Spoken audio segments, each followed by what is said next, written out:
I'm back! Oh, hey. Whoa. Check you out. Galvatron, is that you? Maybe. Maybe not. It certainly looks like you. Why are you back here again? I saw your series with Megatron and I wanted to show off a little. Well, this is quite a suit you're wearing. Oh, this whole thing, you're gonna make me blush. Maybe, but wow, that looks really good. Hey folks, welcome back to the channel. And if you don't know what he's talking about, a little while ago I did a Collector's Evolution series, and I looked at a bunch of Megatron figures through the years that I've gotten, not all of them, and it's been pointed out that you know, a few aren't in the mix, and I just don't have those. I've also previously looked at a terrible deluxe universe version of Galvatron. Then I looked at the movie version, which doesn't really look like Galvatron, but it's a good figure. And now this, well, this also isn't really Galvatron. It is a, I guess a Galvatron inspired toy. This is Unqiue Toys Mania King. And very recently I reviewed the new Titans Return Scourge figure and showed him with the entire Decepticon team, and I had this guy standing in, and to my surprise a few people were wondering what figure this was and did not know of him. He came out a few years ago, and some people have said, you know, am I going to keep this guy or am I going to replace him with the new Titans Return Voyager Galvatron? I'll talk about that, but we're going to focus on this guy and you know, let everybody have a chance to look at him, you know, in all of his glory in the latest GotBot True review.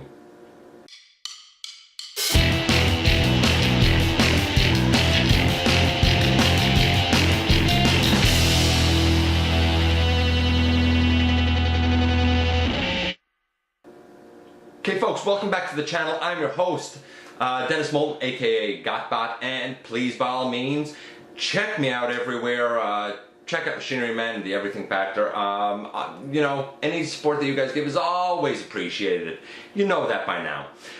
Before I go on, I want to give a shout out to the guys who do the Transformers and Beer podcast. I listen pretty regularly. I believe the new shows go up on Friday, and to my shock, I got a shout out in, I guess what was the last episode, and I really appreciate it. I am humbled for the recognition. So guys, if you're watching this, it is greatly appreciated. Believe me. And what can I say? You know, I do this and I try to put out a, I guess a substantial amount of content because I know that myself as a collector, I like to be informed of the good and the bad and the in-between. And I'm pretty opinionated. I'd like for you guys to be able to have a full overview too. Some people like everything, some people criticize everything. Hopefully I'm balanced. I hope I'm balanced. But we're gonna look at this guy, and this is the Unqiue Toys Mania King. I got him a couple of years ago. I think he is a fantastic rendition inspired by Galvatron. Paint apps for this guy. Well, I think they're really good. I mean, the purple is pretty much where it should be. This piece up here should be purple. It's not. There should be purple on his, I guess we'll call them his biceps, and it's not. And his fists should be purple, and they're black. Besides that, everything else is really good on this guy. His cannon back here should be like a grayish, probably white, silver type of color. And of course, we shouldn't have the chrome right here. That also should be orange, and some people have wondered if I'm going to repaint it. I don't know. I don't think I could match the actual orange that's on the cannon piece, so I probably won't, only because I really don't want to, I guess, cheapen the beautiful work that's been done here. This has a little button on the bottom, on the inside here, and if you turn it on, you get a nice little light up gimmick. Some of these have LEDs, some of these have laser pointers. Mine is the LED, so How do you know the difference? Well, if it's a laser pointer, you get that red laser pointer dot. If it's the LED, you kind of just get a soft glow, I suppose. But overall, you look at this, it's no mistaking who it's supposed to be. This is the vintage color version. There was another one that came out. The Canon was colored quite differently. The purple was more of a deeper purple, and the grays down on his legs, for example, were lighter, more close to white. I like this version better. I do think it's a little bit more accurate, although that being said, if you have either version of this, he's a great figure. I'm gonna give the paint apps for this guy, I'm gonna give him a 9. I'm gonna give him 9 because it's, like I said, it's no mistaking who it should be. Obviously the Decepticon symbol was not here. I added that as just a little bit of a custom add-on. What about the Titans Return Galvatron? I don't have that in hand. I don't really think I'm going to get it because this guy really does the trick for me. So I'm not rushing out to get that Galvatron. But I do think that the paint apps on that that new figure are, again, they're like a 9.5. They're a little bit better than this because he does have the extra purple for his hands. You know, he does have a fantastic, huge cannon. So he's slightly better paint apps than this guy, you know, in terms of accuracy. Now we get into posability, playability. The head for this guy is on, I guess, a ball joint that goes left and right, very ever so slight up and ever so slight down. The shoulders tab in, but they can butterfly out if you want to get an extra joint there. Ratchets for the shoulders so they can go all the way around. Out to the side about that far, there's about a 90-degree elbow bend. Now his wrists do not rotate, so he either has to be gorilla armed if you want his fist to face forward, or you will have his fist facing, you know, up if you want the arm to be able to bend forward. A lot of people have complained that the Titans Return Galvatron has his cannon on the front of his arm and they say it's in his, you know, bicep and not accurate. Actually, if you go back and look at a lot of the animation, that is pretty accurate. A lot of times it was on the front of his arm and it was up on his bicep. This is actually more functional, but it's more inaccurate. If I did get the Titans Return Galvatron, actually I'll finish the articulation and then I'll talk about that. Waist articulation, the legs, if you move the hip skirts, they can go way out to the side and that looks great.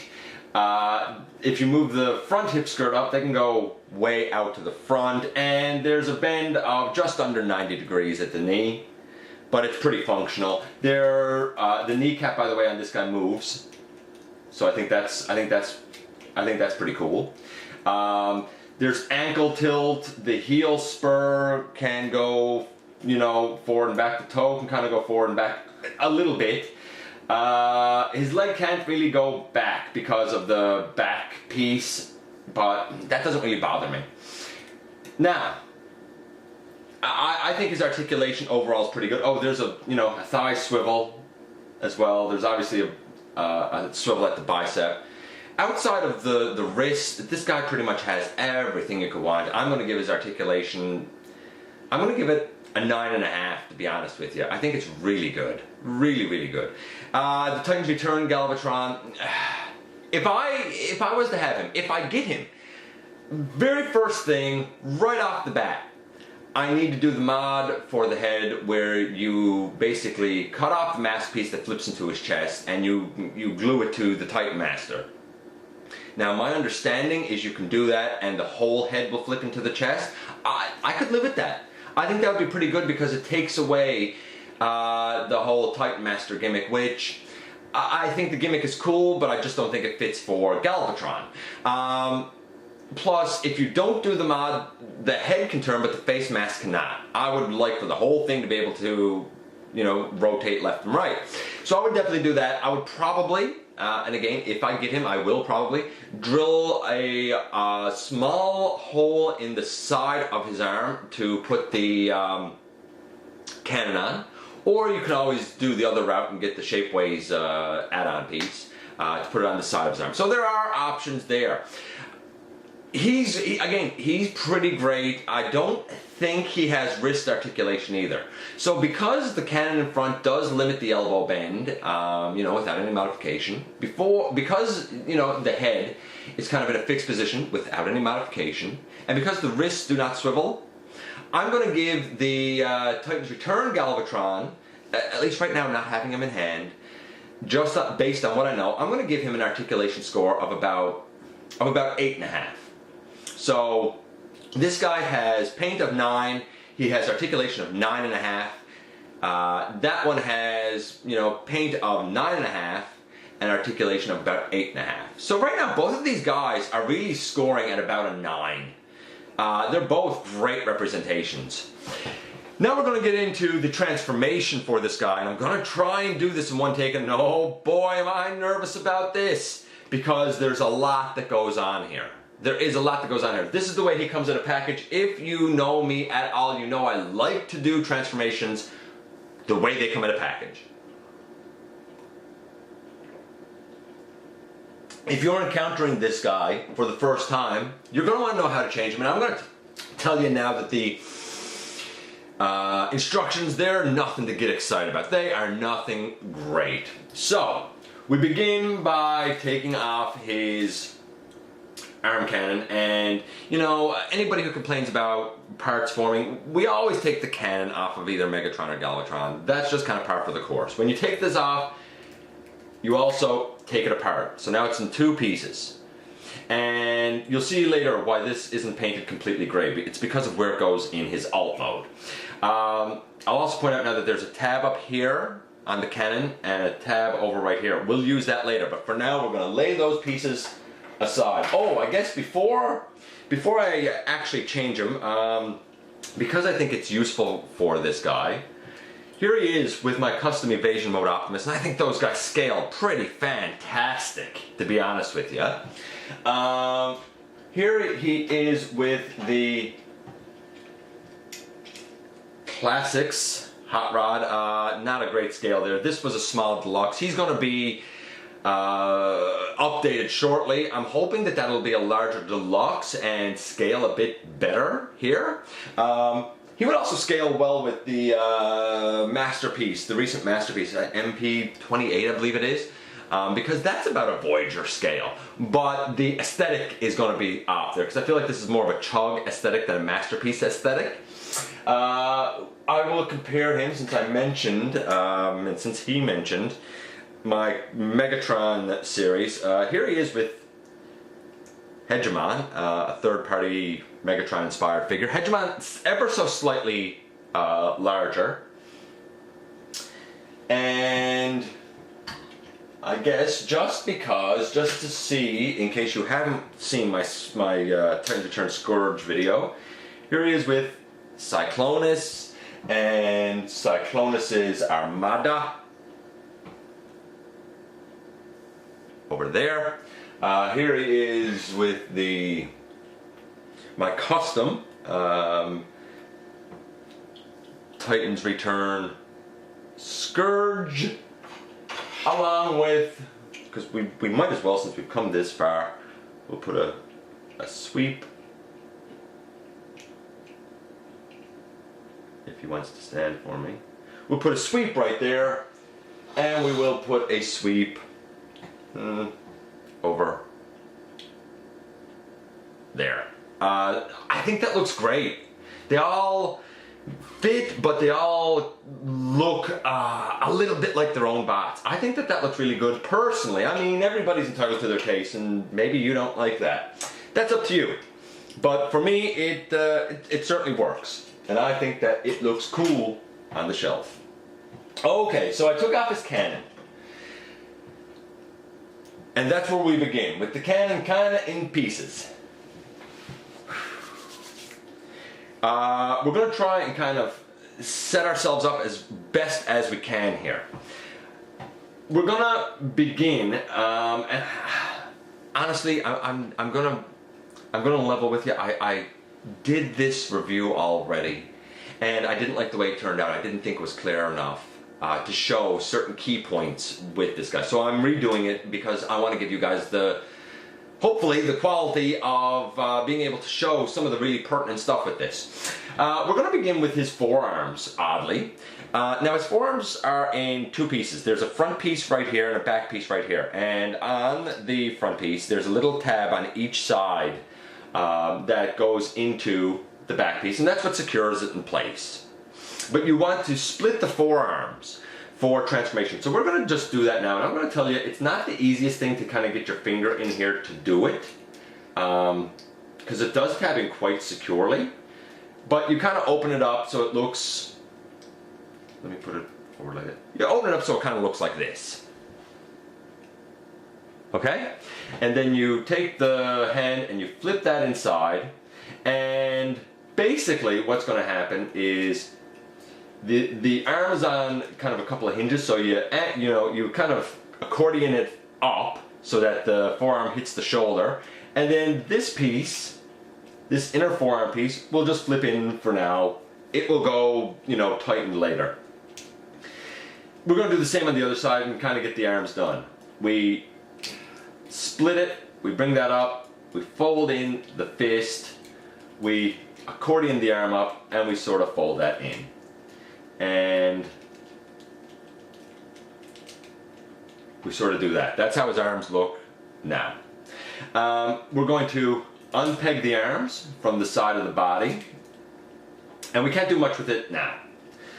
We're going to take this backpack and we're going to push it up, because we're going to have to deal with that in just a little bit. And we're going to take his head and flip it forward. It pegs in up here. There's a peg here. There's a hole in the, this piece, this neck piece that his head is on, and they tab together. So you want to make sure to untab that. Otherwise, you're not going to get the body apart. And that's all we're going to do with the upper body for now. We're just going to kind of leave it half done, because we really need to deal with the lower body first.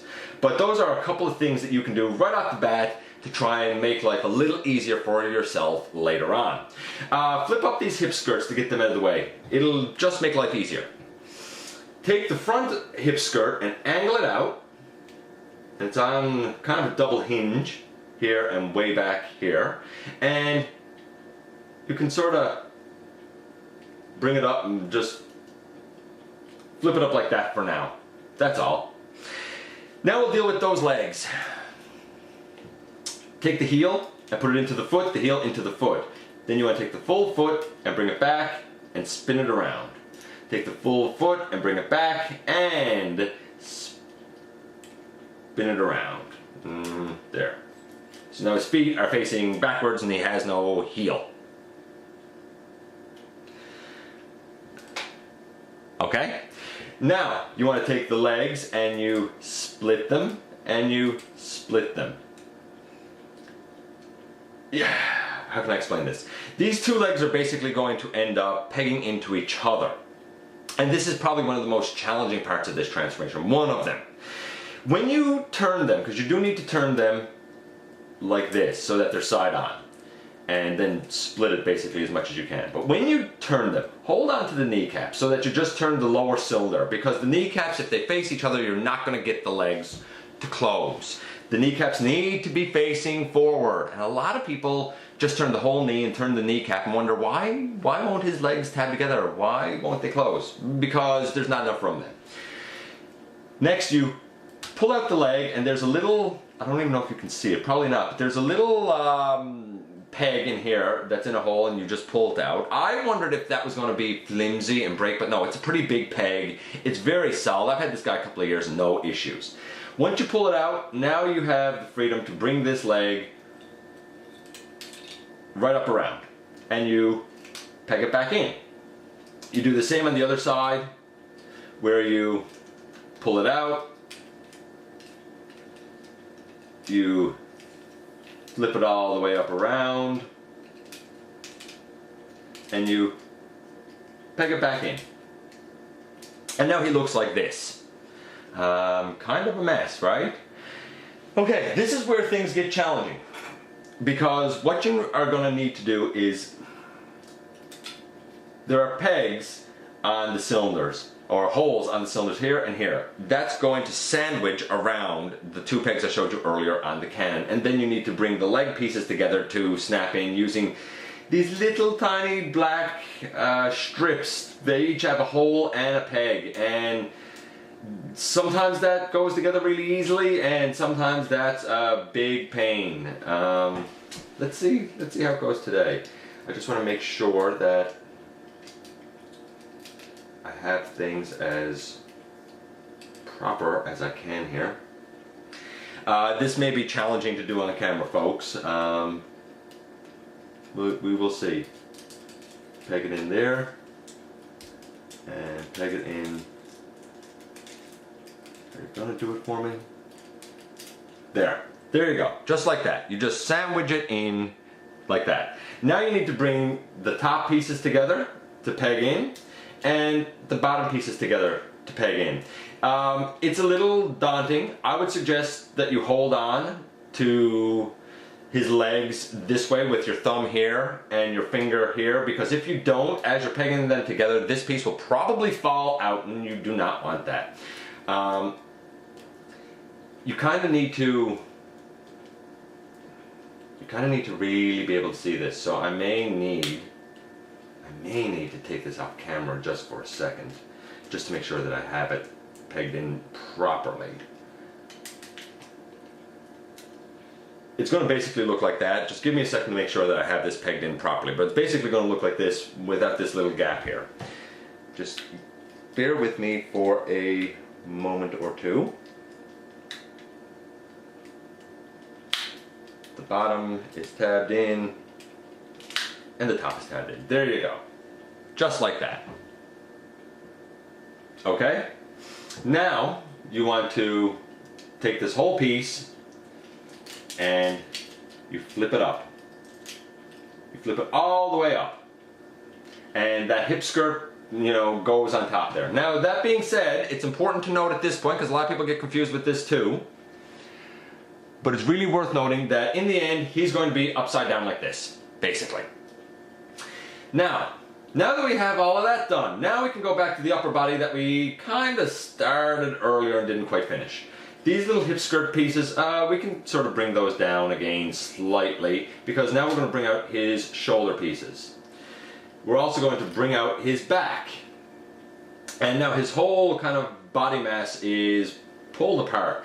This here is going to become an armature that sticks off, but it is, you know, up right here is the peg that his head was stuck into. So all this fills in the body, so there's no hollowness inside. I think that's absolutely brilliant. As you bring down the shoulder pauldron pieces, there's a little hinge there, and you bring out his tread like that, and on the other side you just angle out the tread like that. Fantastic. You want to next take this back piece that we shifted earlier and straighten it out so it looks like this. Straighten it out. Now get those up out of the way, just so you have room to work. And you can see how he's starting to come together now. There's a peg here and a hole up right here in the body, and the idea is that you're going to have this go on over that. I find it is hit or miss if that works, folks. A lot of times I just get up as close as I can. We'll get the shoulders back out of the way for now, so we have the best chance of succeeding here that we possibly can have.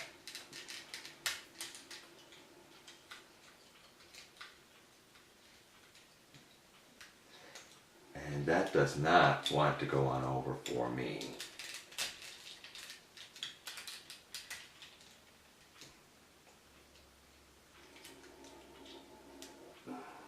One second.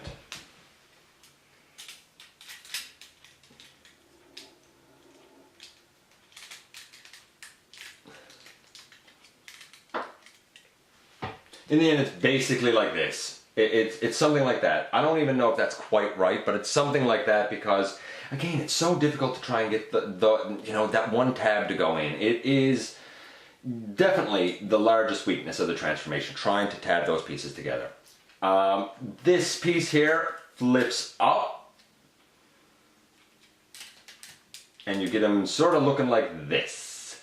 Next, this back piece will unfold and unfurl and come down like that.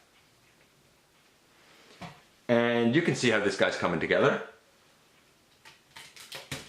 I really wish I could get that to tab in though, and it doesn't seem to want to. Anyway, his body and his head, some people have wondered about that. We'll do that next. Some people just leave his head out. I don't like that. I've seen that done. I personally turn the head around and I flip the whole thing all the way back. And I feel like that probably hides it the best. You know, to each their own.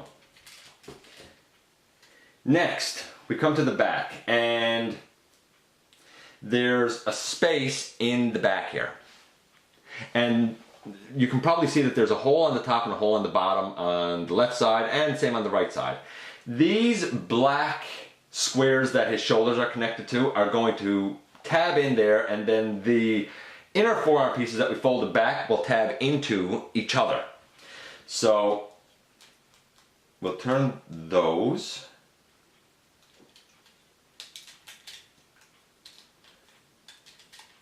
So that we have a good chance here of success.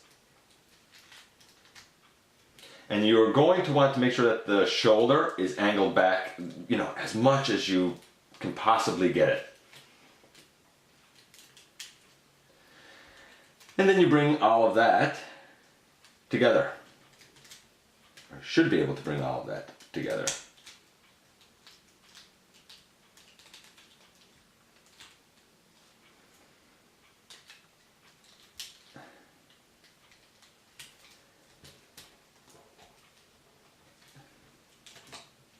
And naturally, on camera,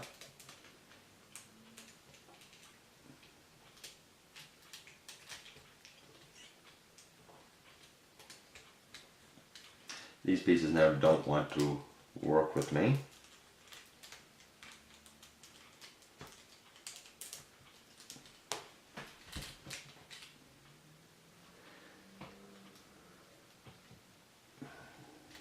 And that's because that's down, that's why.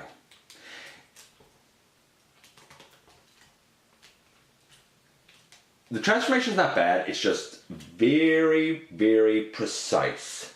Now we're just about done. We're just about done, and I think he looks really good. The last piece is the upper part of the cannon, and there's a curved tab here and a curved tab here. And there's a curved slot here and a curved slot here, and this tabs in to those two curved slots.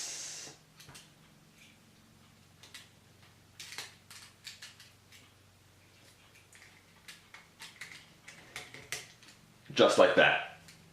And in the end, here you have Galvatron in all of his cannony glory.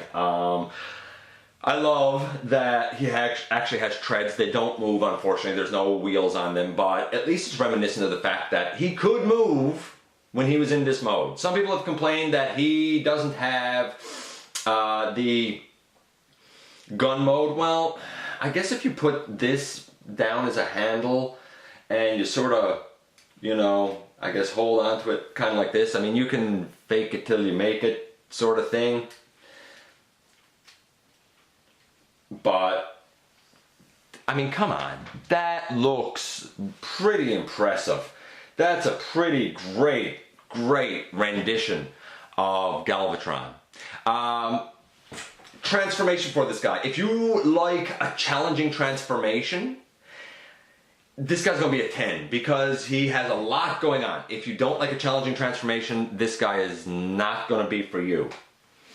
For me personally, I kind of like that it's involved, but not too involved. So I'm gonna give his transformation somewhere around an 8. The Titans Return Galvatron, that's pretty quick and easy. I think that's a 9. It's easy to go back and forth. In the end, which one is better? Well, this guy is certainly more expensive. There's no doubt about it. No doubt about it. I think his proportions are a little bit better. I feel like the proportions of the Titan's Return version are larger. If you dig the larger proportions, hey, cool. Good for you. Go get it. I got this guy. I don't really feel like I need to replace him because he looks imposing. He looks great. If you're trying to decide, if you have the scratch, hey, he's a great guy to get, whether it's the vintage color version like I have or the original. If you don't, the mass retail one is still good. Just understand the limitations that do come with that. And I think either way you go, you're going to win with finally getting a nice representation of this character that can fit on your chug shelf. They're both winners. They're both about 9s. It's just this guy might be a little more 9-ish for me. Anyway, that's it. I thank you for dropping by. I thank you for having a visit. Hopefully this is giving you some information, and hopefully for those of you that you know just discovered this guy and are wondering how do I change him, hopefully I helped you out a bit. I thank you for giving me some of your valuable time. It is very appreciated, and I look forward to the next time that you and I get together right here for another visit inside the videos.